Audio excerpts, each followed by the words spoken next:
Combien de temps sommes-nous restés? Arrête, tu sais ce qui s'est passé? 5 heures.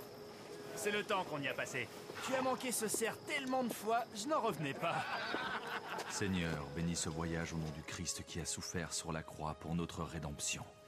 Je prie pour pouvoir honorer mon serment envers vous et pour pouvoir libérer Jérusalem en votre nom et celui de votre Fils Jésus-Christ, notre Sauveur, qui vit et règne auprès de vous et du Saint-Esprit en communion.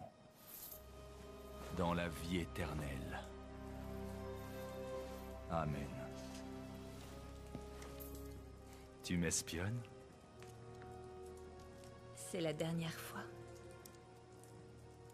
Ils n'attendent plus que toi.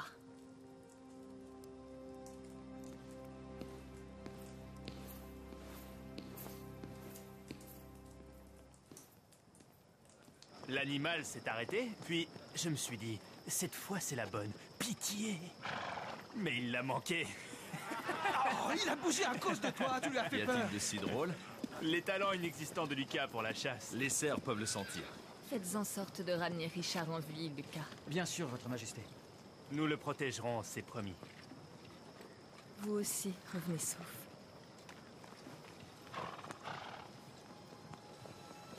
Ne t'inquiète pas. C'est impossible.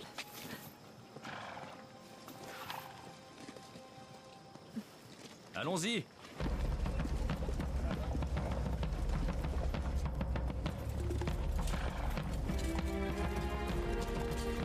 Votre sœur devrait nous accompagner. Je ne pense pas qu'elle ait à ce point de l'affection pour toi.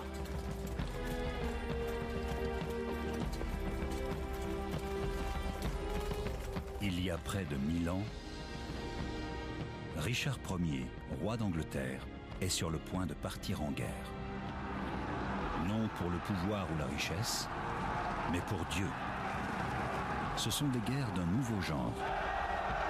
Des guerres qui ont encore des répercussions aujourd'hui, car elles opposent les croisés aux Moudjahidines, l'Ouest à l'Est, le Dieu des chrétiens contre Allah, le Dieu musulman. Les croisades donneront naissance à une nouvelle race de guerriers. Les croisés sont prêts à tout risquer au nom de leur foi. Je vous attends! Le plus célèbre d'entre eux est Richard Cœur de Lion.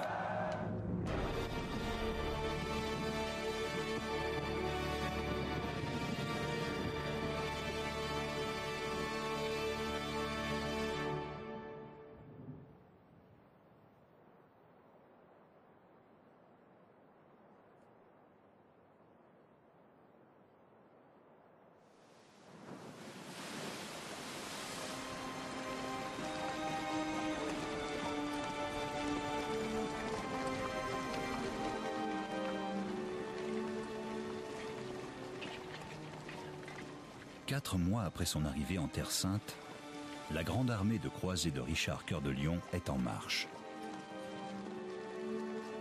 12 000 hommes suivent la côte vers le sud, traversant les territoires qui forment aujourd'hui Israël, le Liban, la Syrie et la Jordanie. Ils sont là pour combattre un ennemi qui sème la crainte au sein du monde chrétien.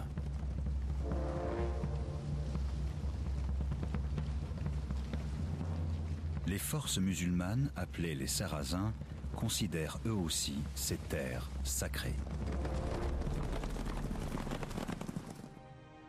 Richard remporte une première victoire après le long siège du port d'Acre. Ensuite, il fera route vers le sud, le long de la côte, vers la ville de Jérusalem, son objectif ultime. Chaque croisé doit faire le serment de libérer la cité devant Dieu. En cas de réussite, la récompense sera une place au paradis. Les deux croisades précédentes ont été un échec et les chrétiens ont été chassés de Jérusalem. Tous les espoirs de victoire de la troisième croisade reposent sur le plus grand guerrier de la chrétienté, Richard Ier d'Angleterre.